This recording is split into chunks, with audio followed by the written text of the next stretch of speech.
Thank you Hello. for that lovely introduction, Pam. Listen, I'm going to turn off. Let's go off webcam now for the presentation. I'll cut this down, but now that I've seen all of you, um, so want to try and keep this to about 30 minutes, but we'll see where your questions take us. We did distribute to you this document, the Teaching for Complex Thinking, and I resent it this morning because in the earlier version, that I don't know whether it was the one that got sent out to you, but we did have an earlier version where the links at the bottom here were truncated some way. I don't know whether Word did it or I did it.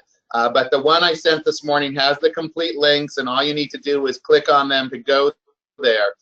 These are really, really going to be helpful, and I would start with the bottom up. I'm going to show you these bottom two, but this is also a very interesting article, the Burn This, Why the DOK Wheel Does Not Address Depth of Knowledge, and that's a little bit about a debate about Bloom's taxonomy and people trying to sort of make it work in certain ways, but really, I think the critique there is going back to something we'll talk about in a minute, too much of a focus on the verb of what we're asking kids to do and not really the context of what we're asking them to do. And we saw an allusion to that in this article, that it's really about what you're asking the students to do and not necessarily the verb you're using. The other one, if you guys are interested in how this applies to state testing, this one is very good, Developing Higher Order Thinking Skills based on the DOK, and FCAT, that's from Florida, Content Complexity, and they even include a few state test questions in their analysis. That's a PowerPoint overview, a PowerPoint that's been turned into a PDF, but you can just thumb through it. I think you guys could spend a half hour totally on these extra resources here. But it's complex. It's simple on the one hand, and I think I tried to capture that in the 2 pages here, and yet there's a lot of subtleties, and I'm going to take you on a tour of some of our products in a minute, and you know, it's not always clear. Is this DOK 1, 2, or 3? You can make arguments about why things go in one direction or another, but if you really want to get, you know, if you have an extra half hour to invest, I would take a look at some of these extra sources as a way to understand sort of what I've called out in greater detail. But I just want to, before we go in and start looking at one, these extra resources, and then into Active Classroom to see what's there, this is really the important thing here is depth of knowledge is a way of talking about the complexity of thinking. And by complexity, they mean multiple steps. And that makes it an easy way for you to capture in your mind sort of, oh, how complex is this question? Or for teachers that are creating questions, you know, clearly having students look at a map and say, is Nevada north or south of Idaho, would be a lower level question. They just need to find a simple you know, fact there. They're recalling it, they're finding something that's obvious. But if you're asking students to form an opinion, to make an inference, if they have to go through several steps of analysis, or they need to form a hypothesis and then support that with evidence, they're now going through multiple steps in their thinking process, and it's those multiple steps that really are helpful for us to think about, for us to think about the complexity of a question. And so I'm not going to rehash what I've said here about the different levels, but let's go and look at, I found a couple of these links at the bottom to be very helpful. So let me go and show you what we've got there. So here's one. This is one of the links at the bottom of the blog article, and it's depth of knowledge overview chart. And it does have these verbs in here that may clue the level. Once again, may. But in my example, I talked about how you could use describe at all the different levels, and it doesn't necessarily mean something's at one level or another. Also, this chart is not just social studies. It helps you think about math and science and other disciplines as well. but you get these basic levels of recall and reproduction. Look at level 2 is more conceptual skills, developing skills, understanding concepts, using concepts. And then they have different examples over here, and I won't go into that yet, but this is a good chart to be able to study to get an idea of how these things may play out. Another one that we have that I found very, very helpful, it's just so simple, is this one-page guide called DOK Question Stems. And once again, it's not exhaustive, and it doesn't it doesn't guarantee that this question is at a particular level, but it does. I think it'll help you guys understand in a very concrete way. Here's, can you recall, when did this happen? Who was so-and-so? How can you recognize? These are all DOK 1. Now DOK level 2, how can you explain how the American Revolution affected the French Revolution or something like that? You're getting up a sort of a level there. How would you apply what you have learned to develop a theory of big history? How would you compare Benjamin Franklin to Hamilton in terms of their ideas about the role of states and vis-a-vis the federal government? So you can see classifying things. How is this and that alike? Now when you get to level 3, things are related. You're drawing conclusions. You're predicting outcomes, making tests. There's a lot of different things going on here. What is your interpretation of the text and support your rationale? So we're going to see a little of that as we go into active classroom. And then the highest level, DOK 4, you're going to find very rarely, you'll find it in active classroom, but very rarely on the sort of the state tests, because level 4 usually involves basically a research project of some sort. Students are given a fair amount of time in order to be able to reflect on an idea, to gather evidence about something, to make an argument, and then to draw conclusions. So you can see how, in terms of the steps a student would need to go through to get from I'm looking at these sources, now I'm synthesizing these sources, now I'm coming up with my own opinion, now I'm supporting my opinion with evidence, now I'm drawing a conclusion based on that evidence. You can see that's a multi-step process. Yeah, Jennifer, I like this chart too. Once again, not exhaustive, but it really helps you, and it's the type of thing that when I was going into active classroom and trying to figure out what's what for a given activity, this one was the one that I found most helpful. And it's just short and sweet, and you could keep it in your back pocket. Now that said, let's go in. I wanted to highlight a couple of things here. So the first place I went to is debating the documents, because debating the documents is a single series title that has DOK 1 through 4 embedded within it. So as if you have a customer that's interested in this idea of rigor and thought complexity, debating the documents is a great go-to, because you can demonstrate all 4 of these levels, and I think really in compelling ways.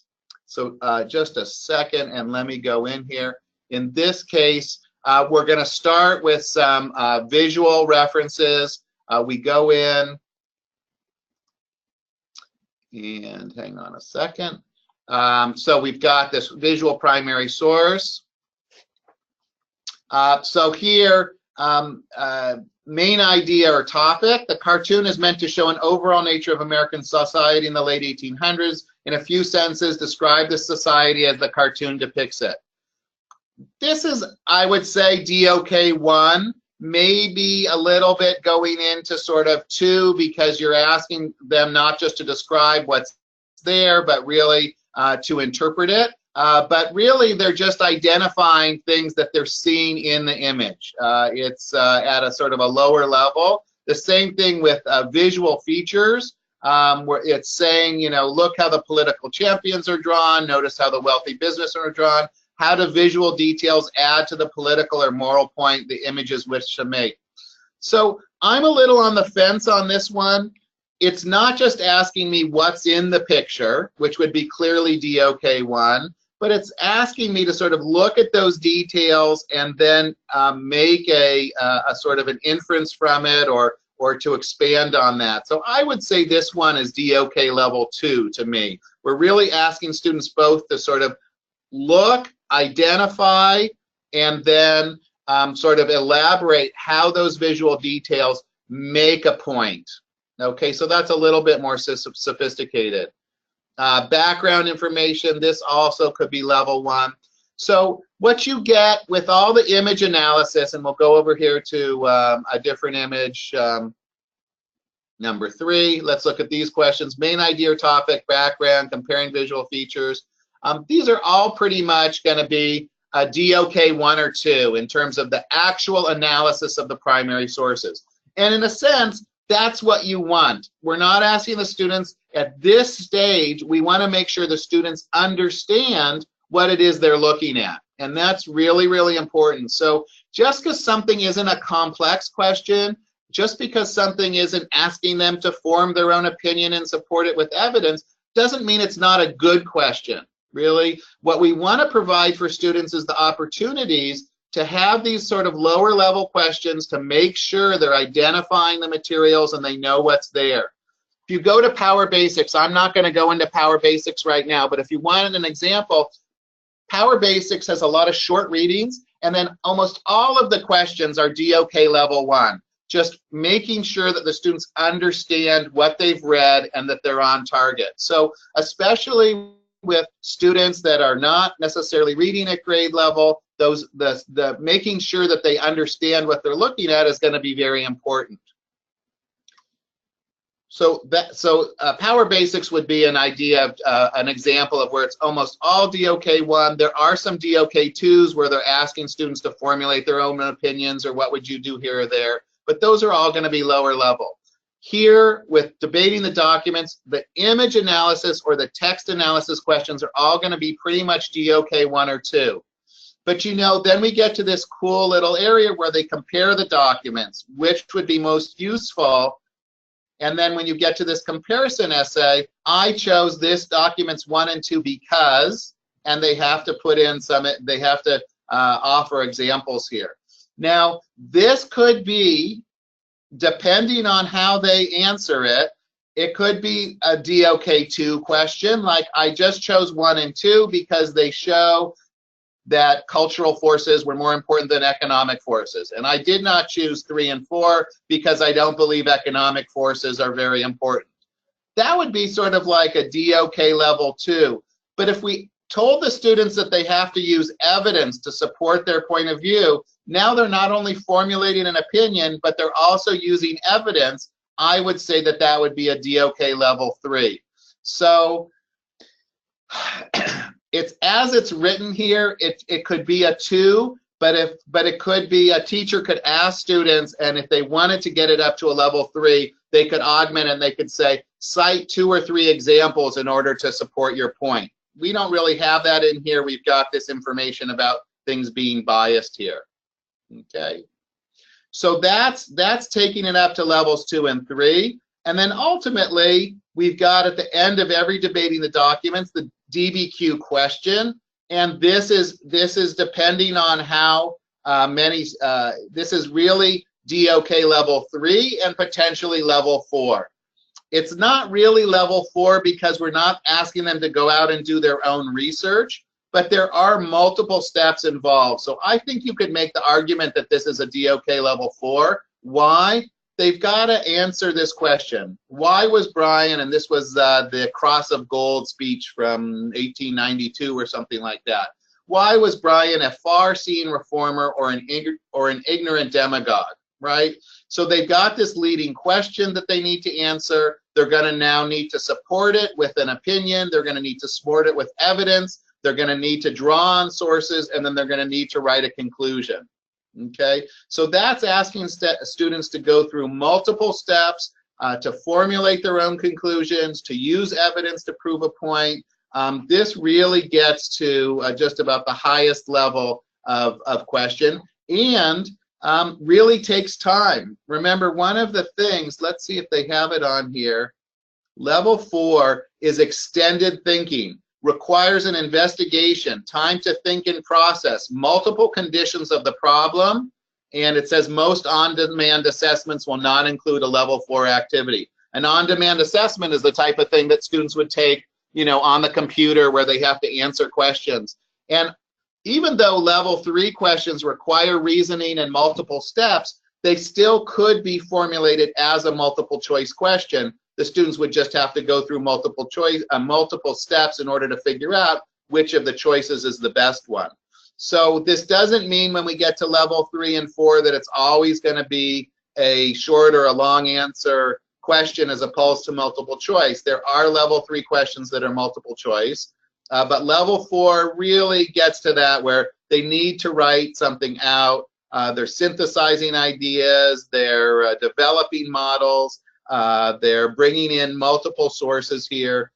So I think that that's what you see with the debating the documents. So that's a great one if you've got people that are interested to highlight. The other one I wanted to show you was Conquering Close Reading, because this one I think does some fun things here. These all have a range of activities from DOK 1 through 3. And once again, we're not labeling these. You know, some people might interpret them as more higher level and a lower level. We're not really committing to that at this point in time. But here's a reading from the Conquering Close Reading, Daniel Boone in Kentucky. We've got our reading here. And the first thing we're going to do is we're going to do vocabulary. Now, from my research, vocabulary activities usually happen at either DOK 1 or 2. What makes a vocabulary activity DOK 2? Well, it would be where they have to interpret the word, not based on a definition or a chart, but basically reading that word in context and figuring out what it means. So I'm saying that this vocabulary activity is DOK level 2. They've got to match the definition with the word it describes. Here, not influenced by the thought or actions of others. And they've got to find that, they've got to go through, they've got to read all of these vocabulary words in this paragraph and figure out where that is. And here's this one, independent-minded. And it says a little bit, and we learn about the meaning of it from the context of that whole sentence. So if we had a chart of words and definitions and the kids just needed to match up which word went with which definition, that would be DOK 1. But because we're reading something here and we're learning about the word and we're sort of trying to make sense out of it in the context, that would take us to DOK level 2. Now here's some other things. This one, cite evidence, that sounds almost like, wow, that could be DOK 2 or 3. But in this case, they're really just asking us to find something that's in the reading. According to the reading, what resources did this land contain that would have attracted Daniel Boone and others? I say that even though citing evidence is something that we need to do for DOK 2 and 3 questions, the way it's set up here, it would just be a DOK 1. We're just asking the students to find information that's already in the text there and just report it back to us. So that's sort of a simple thing. And once again, that gets at this idea that you can't just use the verbs. You can't just look at this and say, oh, citing evidence, that's something. Yeah, we have to cite evidence in DOK 4. We have to do it for DOK 3. We know that that has to happen. But in this case, if citing the evidence just means looking at what's there, that would be DOK 1. Wrecking the text, in this case, we're summarizing a reading and we're doing it, we're reading something and we're summarizing it. So that's not just finding information there, that's not just repeating it back. I'd say summarizing is clearly DOK 2. And let's even go back to our chart and see, do we have summarize? I thought I saw it here. It's in level 1. Summarize. In this area here? Yeah, Yeah, level 1. Huh. Okay. So I don't know. You can see it's an inexact science. It says some level 1 here. Okay, I'll take that. But you can see how there's things here that would be very similar in terms of those. Let me go. Maybe it was the other chart I was looking at where it had summarize. Can you explain? How would you compare? Yeah, so here they had how would you summarize twice. I think it's a typo the second time, but this is what I was looking at. So this is an important thing. That one chart has summarized on DOK1. Here they've got it on DOK2. This is not a hard and fast science yet. It's still something that we're working through, but it does give you an idea. And the thing to realize is, once again, to go back, how many steps do the students need to go through? Is the answer obvious or there? Do they need to make an inference or pull something out of it? Do they then need to support that with evidence? As you go through each one of those steps, you're going to a higher and higher order of DOK. Now, those are two examples from Active Classroom. Maybe Pam and I will go through, and maybe we create a chart. Like we have, you know, Pam, we've got the other charts. These are good for ESOL. These are good for AP students. Maybe we create a summary of where people can find DOK 1 through 4 in Active Classroom. That might be the extra type of information that people would be interested in seeing. So Pam and I will look into the feasibility of doing that. The other thing that we're working on right now is one of our big development projects that we're heading into with authoring now, and hopefully having it available for the fall release in 2018, is an item bank of questions. And we're starting with Atlas activities, and then we're going to also do primary sources and readings. But we're looking to build up our own item bank. We've looked at licensing other item banks, and we weren't happy with anything else that we saw out there. So we're creating our own now. Every one of the items that we develop in the item bank is going to be DOK level. So that'll be something. And then when we actually create activities around that, we'd recommend to teachers, or we'll actually create like a unit test, for example, on westward expansion. We'll include maybe 3 or 4 DOK level 1s that they go through first. Then we'll start going into DOK 2, and then we'll go up to DOK 3. So there might be 2 DOK 2s and 3 DOK 3s.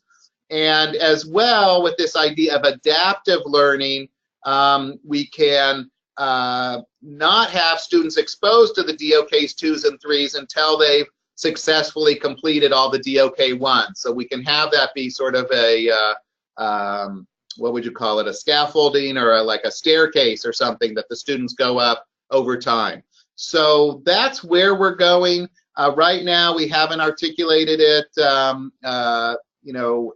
explicitly in terms of what's in Active Classroom. And like I say, you could go through every one of our series titles and assess different questions at being higher and lower levels of complexity. But it is important. One, we want you guys to be aware about this. Another, if your customers are talking about it, the other word that they use is they talk about rigor.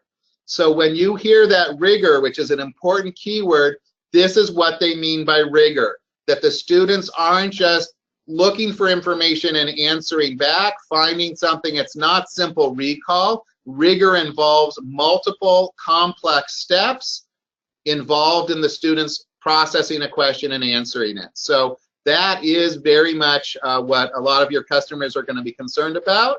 And the more you can talk about Active Classroom as providing a variety of different levels of rigor, I think that you'll get people's attention. Now, I see that there's been a lot of great stuff going on over here in the, oh, I didn't mean to unshare my screen. Let me just try and get back to the questions here. Okay, so let's see, Lisa, what's your question? Will we have a DOK sheet with suggested series? Right, so that's what I'm saying, Elisa, is that maybe we have, we identify some of the series that are DOK that are more, like I said, Power Basics is going to be all DOK 1 and 2, whereas this one goes 1 through 4. So I think that Pam and I will work on trying to, I don't know that we can do all 60 series, but I think that we could do at least a one-pager that highlights some of the things, at least to illustrate the points, and more than that, to make sure that your customers know that we're aware of this, that we're thinking about it, that it's important to us, and it's something that we consider as we put together this content. Elisa, you asked whether it could be even included in the curriculum maps, and it might be possible as well. There is also the level of, you know, how do teachers use our activities? I'm reluctant to say that something is DOK4 if somebody uses debating the documents, but they only use the document analysis questions, then they're never going to get beyond DOK 1 or 2. So I feel a little uncomfortable promoting all document, you know, debating the documents as this is going to guarantee that your students are getting DOK 3 and 4 questions. If you don't assign them those parts of the activity, they're not going to get it. Okay, that covers pretty much what I wanted to say. Let's open it up for 5 minutes of questions. And you guys can either chat questions or use your mics, I think.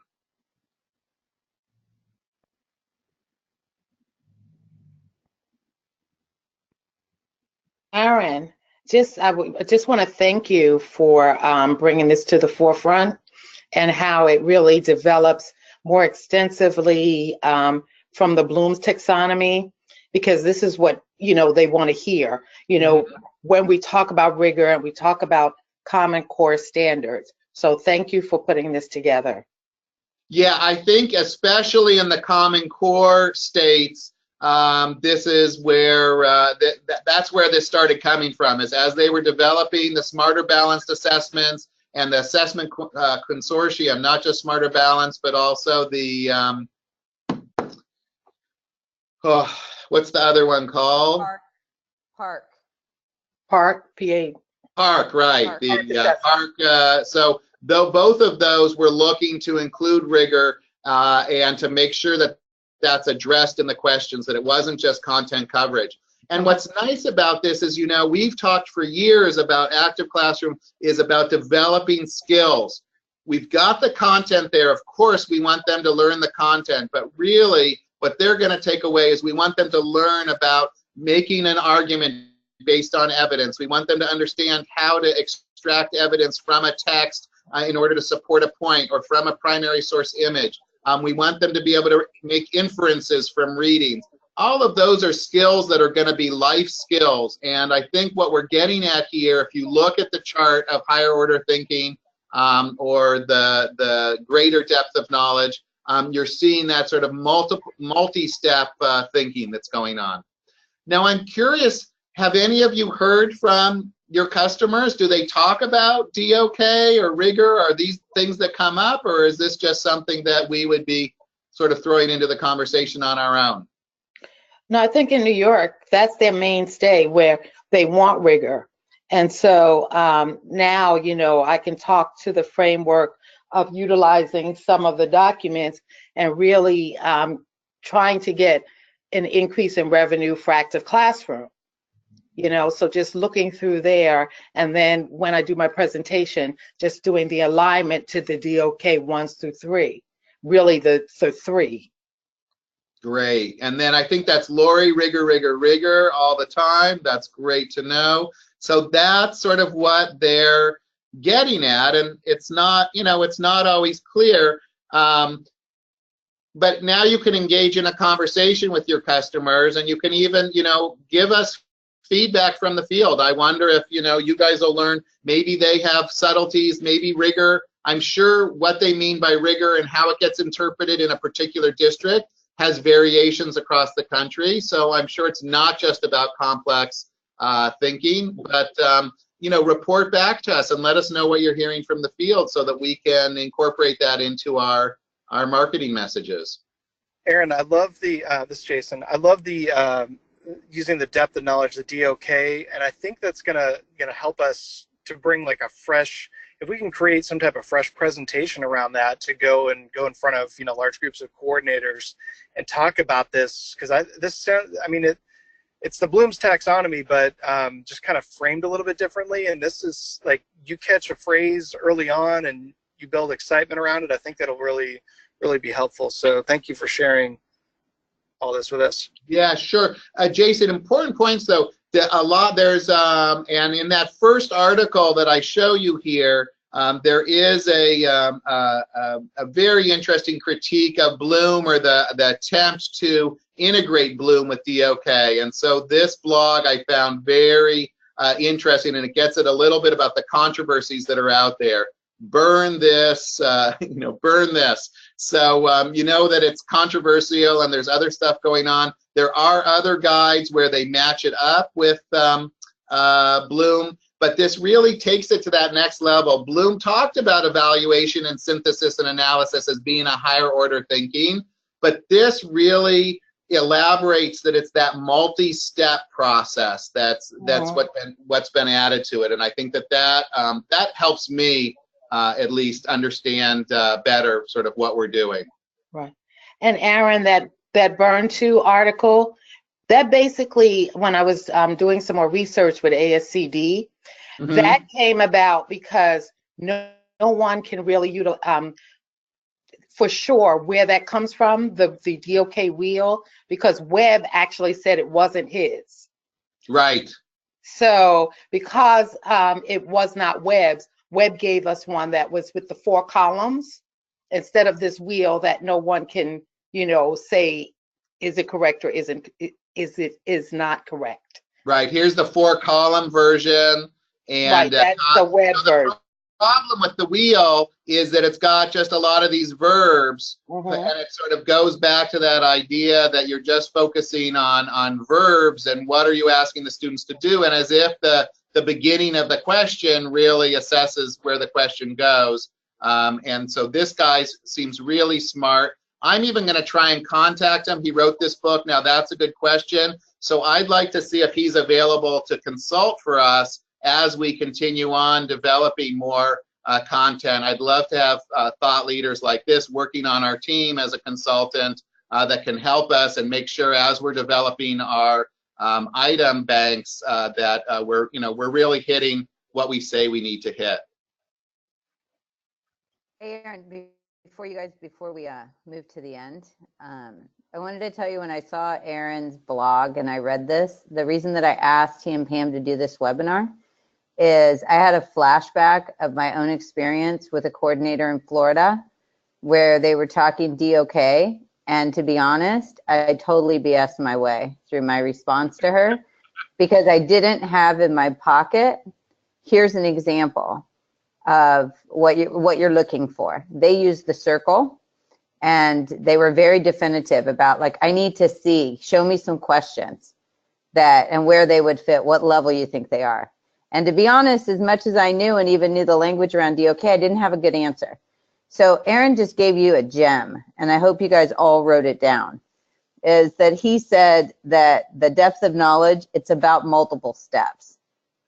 And each level expects more from the student, more thinking from the student. So when you get the rigor argument, Aaron said something else really important. Rigor, the word rigor, you might as well say, Venus or Mars. To any district, the word rigor can mean anything, depending on how they define it. So when they say rigor to you, you should say, are you looking for more of a DOK kind of model? Are you looking for multiple steps? Are you looking for a higher expectation of the student through each of those questions to force them to define what they mean by rigor more to you? So that we don't, you get perfect. You guys are all putting the comments in the thing about don't stop on rigor, because the second thing next to I don't have any money, saying that what you're showing them isn't rigorous enough, it's basically just a way also to blow you off. It's a generic term, right? And lesser salespeople will be intimidated when they hear rigor because they will be afraid to ask the next question because afraid they can't answer the next question.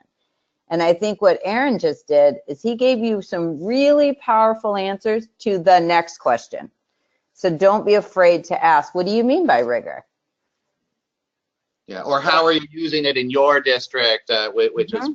what Elisa put here. And remember, the higher, the greater rigor, the greater the DOK, like you need to go through some DOK 1 questions in order to do your DOK 4 Mhm. analysis, right? So it's not like it's exclusive, like this is one or another. That's why I really emphasize the debating the documents, because it really had that whole range from DOK 1 all the way up through 4 within the same activity.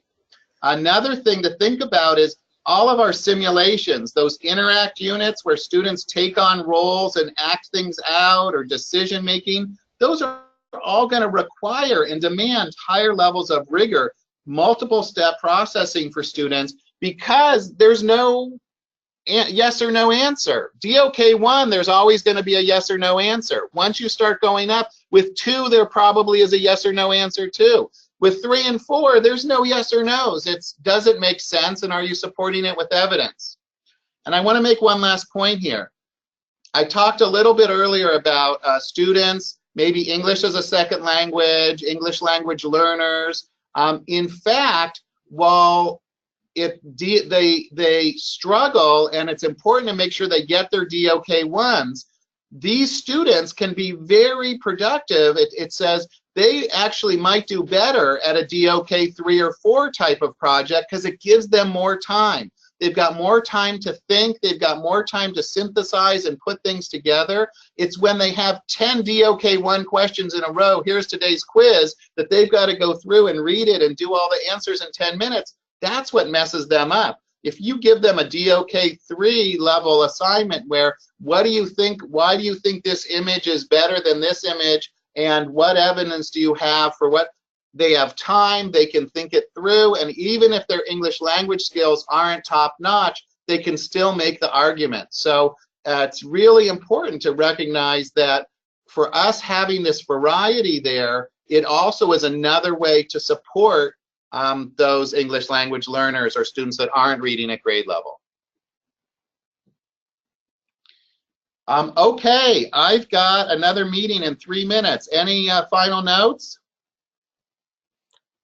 Hey, Erin, this would be my only thing, is that because it was interesting having a conversation with a customer that went in and looked at Active Classroom and mentioned something about the questions not being rigorous enough. And we looked, and I told him, look at debating the documents. And they pointed out kind of the DOK 1 questions that you went over. And I said, yeah, but the idea behind the whole thing is that you start with the DOK and then you move to the comparison essay, and then you move to the DBQ. And when they were looking at it, they weren't looking at that's how the whole thing is set up. And so this is just feedback in general. Like, once we had that conversation and they said, oh, okay, I understand how it's set up, and that makes more sense, and whatever, like the structure of it. But just somebody that's coming in never having seen a debating the documents, and maybe not, going to the help page to read the, description of what debating the document series is. I don't know if that's something that we can kind of work in, but I think that's, I don't know. That has happened more than once. Yes, Summer, I think it's a great point. So I think the natural place would be to say, okay, with whatever catalog we're doing on Active Classroom, let's add a page on depth of knowledge, or even a 2-page spread where we articulate how this plays out with some of our activities, and we do it very visually. Mm-hmm. We're also talking about a welcome guide that everybody would get, that would be like the user guide and some other things in there, maybe some of these other types of scaffolding sheets that Pam's created and that we give out at trainings. And then it would make sense to include something like this where we're talking about DOK. So we definitely should create some marketing collateral that explains this, and make sure that we get that out to people. So those that are looking at this without the benefit of sitting there right there with one of you will still see what we want them to see. Yeah, exactly. Yeah. It's on my list now, Aaron. Okay, uh-oh. Now we have to do it. Listen, you guys, I don't know if I'll have a chance to talk to you. You've got Christmas coming up, and you've got a week off. I hope that you all have a great time. Enjoy time with your family, that you're all healthy and can enjoy it, and are looking forward to working with all of you in 2018. We got a lot of great stuff coming up, and we're really excited about the developments at this end. Thank you. Thank you, Erin. You enjoy as well. Thank Thank you. you. Merry Thanks, Christmas, Pam, too. everyone.